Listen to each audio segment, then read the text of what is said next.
하나님의 사랑이 특주를 해주신 우리 진주자매님, 수경자매님, 그리고 저와 우리 도르트문트 성도님들 모두 그 위에 함께 하기를 소망하겠습니다. 네, 오랜만입니다. 잘 피해다녔다고 생각했지만 결국 섰습니다.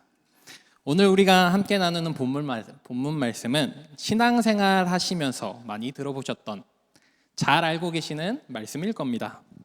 물 위를 걷는 예수님이죠. 그런데요, 이 이야기는 단순히 예수님께서는 신이시기에 물 위를 걸을 수 있는 능력의 주다라는 그런 이적 이야기만이 아닙니다. 예수님이 누구신가 참 정체를 알려주는 사건이죠. 예수님은 누구인가? 이것은 오늘날도 중요한 질문이지만 당시 초대교회의 가장 중요한 질문 중 하나이기도 했습니다. 초대교회는 예수님의 여러 가지 말씀들과 일화들을 가지고 그의 정체를 전해주기 위해서 많은 노력을 했었습니다. 예수님께서 물 위를 걸으신 이 기적 이야기는 바로 이러한 노력의 결정체라고 할 만큼 매우 중요한 이야기이죠. 그렇게 예수님께서는 신의 모습으로 현현하셔서 바다를 다스리는 분으로 등장합니다. 그리고 그 가운데 제자들의 모습, 더 나아가 개인, 베드로, 즉 사람의 믿음의 모습을 더한 본문이 오늘 우리가 함께 나눌 말씀입니다. 예수님께서 물 위를 걷는 본문은 오늘 이 마태복음 말고도 마가복음 또 요한복음에도 나타납니다. 그런데 베드로가 물에 빠지는 장면은 이곳 마태복음에만 나타나 있습니다. 즉 오늘 본문은 예수님이 누구신가를 알려주는 동시에 그를 믿는 자들의 제자됨이 무슨 의미인가를 알 수 있는 본문입니다. 오늘 우리가 이 말씀을 함께 나눔으로써 각자의 삶의 자리에 저마다 귀한 깨달음이 있기를 소망하겠습니다. 우선 예수님께서는 물 위를 걸으시는 분, 물을 정복하신 분으로 나타나 있습니다. 앞서 말씀드렸지만 이는 하나님의 능력과 위엄을 연상케 해주고 있어요. 구약 성서 몇 군데에는 주님에 대해서 이렇게 묘사하며 표현하고 있습니다. 욥기 9장 7절에서 8절을 보면요, 욥이 하나님에 대해 이렇게 말합니다. 그가 해를 명령하여 뜨지 못하게 하시며 별들을 가두시도다. 그가 홀로 하늘을 펴시며 바다 물결을 밟으시며. 또 하박국 3장 15절에 하박국 선지자도 이렇게 말합니다. 주께서 말을 타시고 바다 곧 큰 물의 파도를 밟으셨나이다. 구약 성서에서는요, 큰 물이나 바다의 물은 죽음과 혼돈을 의미하기도 합니다. 그런데 여호와께서는 그 큰 물과 바다의 물을 밟으셨다라는 것은 죽음과 혼돈을 이기셨다라는 의미이며, 더 나아가 오늘 이 이야기를 지금 본문에서 예수님께서 하고 계신다라는 것이죠. 예수님께서는 참된 주님으로서 죽음과 혼돈을 제어하실 수 있는 분임을 알리는 것과 그에 대한 제자들의 반응이 오늘 이 이야기의 중심입니다. 그 이야기를 이제 들어가 보면요, 22절입니다. 예수님께서 제자들에게 말씀하십니다. 배를 타고 앞서 건너편으로 가라고 말이죠. 그런데요, 우린 그 말씀 앞에 단어들을 눈여겨봐야 합니다. 예수께서 즉시 제자들을 재촉하사라는 표현을 말이죠. 왜 제자들을 재촉하셨을까요? 재촉하다라는 말은 어떤 일을 빨리 하도록 조르는 의미를 담고 있어요. 다그치는 것, 독촉하는 것과 같은 뜻으로 쓰여집니다. 예수님께서 제자들을 재촉한 이유를 알기 위해서는 우리는 앞에 어떤 내용이 있었는지를 살펴볼 필요가 있어요. 본문의 앞절에서는 예수님께서 디베랴 바다 건너편 빈들에서 수많은 무리들에게 말씀을 전하시고 그 중에 있는 병자들을 고쳐주시다가 날이 저물도록 먹지 못한 무리들을 불쌍히 여기사 물고기 2마리와 떡 5개를 가지고 5,000명을 먹이신 사건이 나옵니다. 오병이어의 사건. 그 사건 자체는 누구나 놀랄 수밖에 없습니다. 그런 큰 이적을 듣는 것만으로도 놀랍다 여기는데 그 큰 이적을 현장에 있으면서 직접 체험했다면 그 마음은 감히 표현할 수 없었을 것입니다. 더군다나 그 큰 이적을 행하신 분의 제자라면요, 자부심이 어마어마했겠죠. 마태복음 본문에는 없지만 요한복음에 나타나는 오병이어 사건 말씀을 보면 이렇게 나타나 있어요. 요한복음 6장 15절 말씀입니다. 함께 읽어볼까요? 그러므로 예수께서 그들이 와서 자기를 억지로 붙들어 임금으로 삼으려는 줄 아시고 다시 혼자 산으로 떠나가시니라. 네, 예수님께서는 세상의 임금이 맞죠? 네, 맞습니다. 그러나 왕이 되기 위해 이 땅에 오신 것이 아니에요. 그렇게 큰 이적을 행하신 후에 닥쳐오는 그런 유혹을 이기기 위해 서둘러 그 자리를 피하셨던 것입니다. 그와 함께하는 제자들 역시 마찬가지였습니다. 예수님께서는 즉시 재촉하셔서 제자들을 그 자리로부터 벗어나게 하셨습니다. 남들에게 우러러 보이는 시선, 우쭐할 수 있는 그 위치에서 그 기분을 만끽하고 즐기기를 원치 않으셨습니다. 또 현재의 만족한 삶을 원하시지도 않으셨어요. 지금 충분히 괜찮은데? 이 기분, 이 느낌 그대로 이대로 살면 안 되나? 이대로 있으면 안 되나? 라는 생각 가운데 머물러 있길 원치 않으셨고요. 계속 나아가길 원하시는 분이 바로 예수님이셨습니다. 그렇기에 그 상황 속에서 예수님께서는 무리를 해산시키는 동안 서둘러 제자들을 배를 타 건너편으로 가게 하셨고 주님께서는 기도하러 가셨습니다. 항상 겸손하길 원하셨으며 만족한 곳, 익숙한 곳에서 계속 나아가야 한다고 주님께서는 말씀하셨고 먼저 늘 기도함으로써 그러한 모습을 보여주셨다는 겁니다. 그렇게 제자들은 원하든 원치 않든 주님께서 명령하셨기에 건너편으로 넘어가기 위해 배를 탑니다. 그 상황 가운데 당연히 제자들은 오늘 있었던 일들을 서로 이야기하며 기분 좋게 바다를 건너고 있었을 거예요. 그런데요, 그러한 기쁨도 잠시 배가 어느 정도 육지에서 멀어지게 되었을 때 갑작스러운 바람을 만납니다. 풍랑의 어려움을 겪습니다. 그렇게 얼마나 시간이 지났을까요? 25절을 보면요, 밤 사경이라고 나오는데요, 당시엔 저녁 6시부터 새벽 6시까지를 4등분해서 밤을 구분했다고 해요. 사경이면은 밤 3시부터 6시까지의 새벽 시간을 말하고 있는 것이죠. 제자들은 매우 오랜 시간 동안 풍랑과 씨름을 했었다는 겁니다. 제자들은 그렇게 밤에 대부분을 풍랑과 싸움으로써 이미 생명을 잃을 것을 두려워하고 있었을 겁니다. 그런 가운데 더욱이 누군가가 거센 풍랑 속에서 그들을 향해 바다 위로 걸어오고 있었다는 거죠. 제자들은 놀라 자빠집니다. 그 상황이 더 무섭게 느껴졌을 겁니다.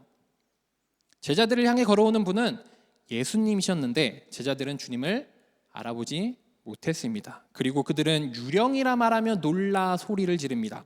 그 유령이 자신들에게 해악을 가하려 한다 생각했습니다. 풍랑 가운데 고통당하고 있는 그 제자들을 그대로 버려두지 않으시고 바다 위를 걸어오셨던 주님을 제자들은 제대로 알아보지 못했다라는 거죠.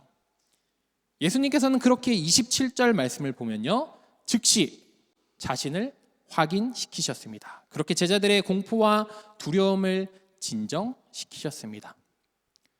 제자들은 예수님을 따라다니면서 날마다 이적을 보고 체험하였지만 막상 위기에 처하면 그런 것은 다 잊어버리고 믿음 없는 자처럼 행동했습니다. 이런 행동이 바로 우리 인간의 모습이에요. 믿음이 흔들린다는 것이죠. 이 제자들의 삶과 우리의 삶은 다르지 않아요. 우리 역시도 우리의 삶 가운데 믿음이 흔들릴 때가 너무나 많습니다. 제자들은 물 위로 걸어오는 그 분이 예수님일 수도 있다는 것을 전혀 생각지도 못했습니다. 예수님께서 바다 위를 걸어오시는 것, 그것은 예수님께서 이 우주의 자연 법칙을 초월하신 분임을 보여주는 거예요. 이 우주 안에 있는 모든 물체는 중력의 지배를 받잖아요. 그렇게 사람이 물 위를 걸어가면 가라앉을 수밖에 없어요. 예수님은 이런 중력의 지배를 받지 않았습니다. 물론 평소에는 예수님 본인도 자연 법칙을 존중하고 그 가운데 행하시지만 이때만큼은 제자들을 안심시키기 위해 중력을 초월해 급히 물 위를 걸어오셨다라는 겁니다. 구약에서도 하나님께서는 계속해서 홍해를 갈라 백성을 건너게 하시고 또 요단강을 마르게 하셔서 건너게 하셨던 그런 능력을 보였듯이 예수님께서도 물을 자유자재로 주관하심으로써 이런 모습을 통해 모든 자연 법칙을 주관하는 신적인 존재임을 보여주셨다라는 거죠. 그러나 문제는 사람들이 이를 보고도 잘 믿지 않고 제대로 파악조차 못한다라는 것입니다. 물 위를 걷는 예수님을 보고 유령이라 말하며 놀랐던 제자들의 모습이었던 겁니다. 이 물 위에 걷는 동일한 내용을 다루는 다른 본문 마가복음에는 이렇게 나와 있어요. 마가복음 6장 52절 말씀입니다. 이는 그들이 그 떡 떼시던 일을 깨닫지 못하고 도리어 그 마음이 둔하여 졌음이로라. 5천 명을 먹였던 그 큰 기적을 함께 체험했던 이들이 제자였으며 우쭐하며 자랑하고 자부심을 가졌던 자들이 바로 이 제자였는데 하나의 어려움을 만났을 때 이런 모습을 한 적이나 있었냐라는 듯이 행동했다라는 겁니다.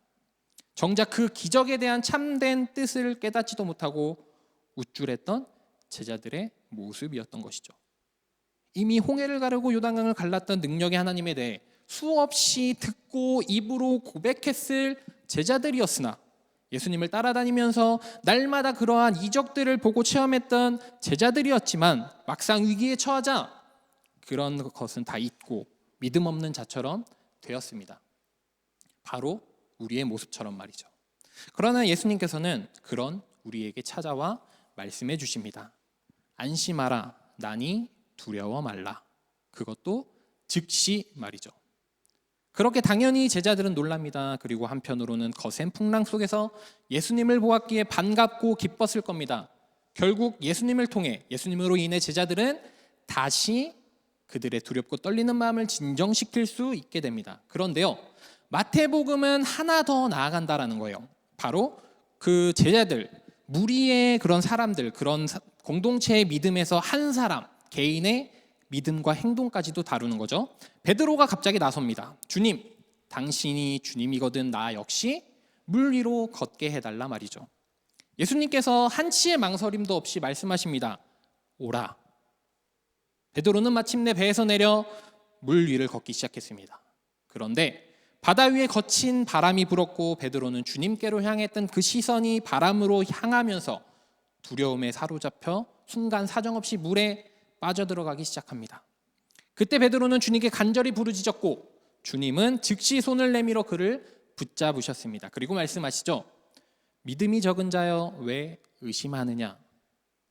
마침내 주님과 베드로가 함께 배에 오르니 바다 위에 풍랑이 그치게 됩니다. 우리는 베드로의 모습을 통해 바다 위를 걷는 법을 알 수 있습니다.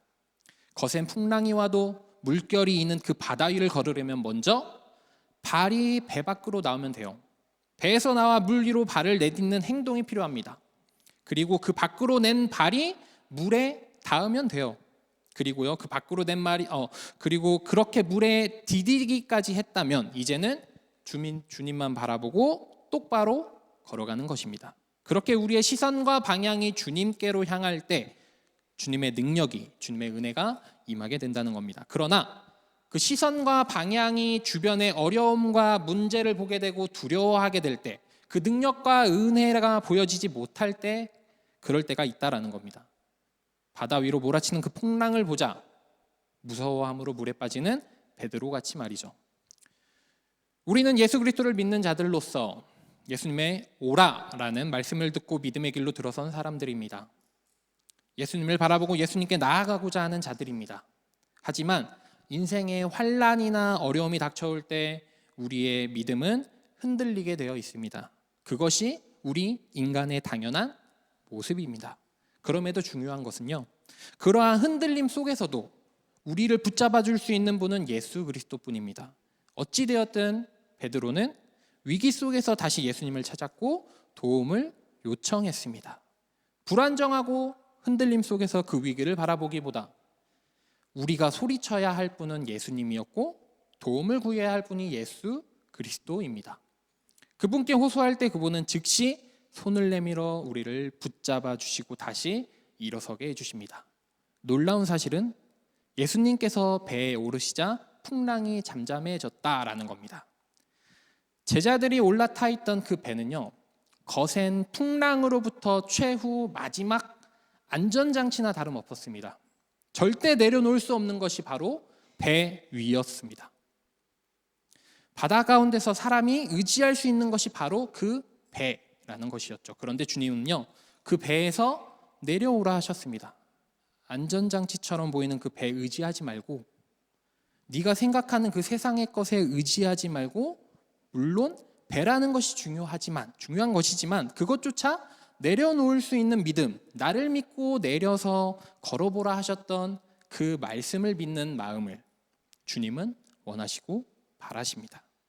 주님이 배에 올랐을 때 풍랑이 잠잠해졌듯이 주님께서 계신 곳이 가장 안전한 곳이며 주님과 함께하는 곳이 어떠한 위험도 위기도 전혀 문제가 되지 않을 수 있습니다. 이유는 하나입니다. 제자들의 고백이죠. 마지막 절입니다. 진실로 하나님의 아들이기 때문입니다. 그런 주님은요, 언제나 그 자리에 계시면서 우리를 부르시고 계십니다. 우리를 늘 바라보고 계십니다. 그렇게 우리는 두려움 없이 의심치 않고 나아갈 수 있습니다. 사방에 어떤 고난과 어려움이 있을지라도 주님이 보고 계시기에, 주님이 도와주시기에 우리도 주님 보고 믿음으로 나아갈 수 있을 것입니다. 오늘도 그렇게 묵묵히 믿음으로 걸어가며 나아가는 우리가 되기를 소망합니다. 하늘이가 제 막내 아들이요, 물놀이를 참 좋아해서요, 수영장을 자주 가곤 해요. 저희가. 그런데 이제 막 2살이 됐잖아요. 물놀이를 하기 위해서는 튜브를 해야겠죠. 이런 어린애들은 팔튜브라는 것을 하더라고요. 하늘이에게 있어 안전장치를 채우는 것이죠. 우리가 생각할 때는 팔튜브는 당연한 안전장치입니다. 하지만 하늘이 본인은요, 팔튜브를 하고 싶어 하지 않아요. 끼우려고 할 때부터 이미 울어요. 울고불고 합니다. 계속 벗으려고 합니다. 왜냐면은 끼우고 나면은 이러고 있어요. 이러고 다녀야 돼요. 불편해서 그럴까요? 당연히 불편함이 있을 수 있어요. 튜브 때문에 팔을 차렷자세 할 수 없으니까요. 그래서 이번 주에는 그래, 너 한번 안 하고 물 먹어봐라 하고 풀어줬어요. 아주 신나더라고요. 신나더니 이제 하늘에게는 안전장치가 없었는데 그런데도 겁도 없이 깊은 데로 전진해서 들어가더라고요. 아무런 주저함 없이 물속에 들어갑니다. 왜요? 깊은 곳에 들어가면, 그래서 위험해지면 엄마가 구해줄 걸 아니까요. 아무런 튜브도 하지 않고 아랑곳하지 않고 엄마가 있는 곳으로 점프를 하더라고요. 그리고 진짜 깊은 곳에 들어가면 엄마한테 달라붙어 있어요. 혼자 떨어지지 않더라고요. 팔튜브가 그에게 안전장치가 아니었던 것입니다. 나를 지켜줄 사람은 바로 엄마라는 것입니다. 어쩌면 안전장치인 튜브보다 더 편하고 믿을 수 있는 존재, 그분이 바로 엄마라는 겁니다. 맞습니다. 그 어떤 세상의 안전장치보다 더 안전하고 평안을 주는 분이 바로 우리 주님이라는 것입니다. 그래도 나중에 아이와 함께 수영장을 가게 된다면 꼭 팔튜브는 해주시기를 추천합니다. 안 그럼 부모가 피곤해요. 말씀을 정리합니다. 결국 무엇을 바라보느냐가 이렇게 중요합니다. 우리가 좌절하고 절망하는 이유는 능력이 부족해서가 아닙니다. 능력 당연히 늘 부족합니다. 생각지도 못했던 장애물을 만났기 때문도 아닙니다. 장애물 살면서 늘 있는 것입니다. 이유는 단 하나예요. 주님을 바라보지 않았던 것. 우리의 시선이 어디를 향하느냐, 그렇기에 우리의 각자 삶의 자리에서 나가는 그 길 가운데 바라보는 그곳에 하나님이 계신가? 라는 물음은 끊임없이 있어야 할 것입니다. 거센 풍랑이 있는 세상에서 주님 의지하며 나아가는 우리가 되길 소망합니다. 그러면 지나온 모든 순간이 기적임을 알게 될 것입니다. 모든 것이 하나님의 은혜였음을 깨닫게 될 것입니다. 감사하게도 주님께 나아가는 거리는 중요치 않다라는 거예요. 조금 돌아가도 돼요. 조금 쉬어가도 돼요. 우리의 시선만이 주님을 향한다면 언제나 주님은 즉시 우리를 도와주실 것입니다. 또 중요한 것은 어찌되었든요, 제자들에게 배를 태워 항해하게 하신 분이 예수님이라는 거예요. 풍랑이 올 것을 예수님은 모르셨을까요? 아니요. 오히려 풍랑 속으로 밀어넣으신 분이 예수님 자신이라는 것입니다. 함께 찬양 하나 할 건데요. 물 위를 걷는 자라는 찬양입니다. 네, 그날 칠흑같이 어두운 시간, 위기의 풍랑 가운데 찾아오신 주님은 바다 위에서 제자들에게 나타나시고 베드로를 부르셨습니다. 그러자 그는 물 위를 걷는 자가 되었습니다. 우리도 이 어려운 때 물 밑으로 슬슬 가라앉는 자가 아니라 물 위로 당당히 걷는 자가 되기를 소망합니다. 때론 혼자서는 결코 물 위를 걷지 못해요. 주님이 불러주시면 물 위를 걸을 수 있습니다. 이 어렵고 힘든 세상의 위기 속에서 온갖 파도들을 디딤돌 삼아 물 위를 당당히 걸어가는 저와 우리 귀한 성도님들 되기를 소망하겠습니다. 함께 찬양하겠습니다.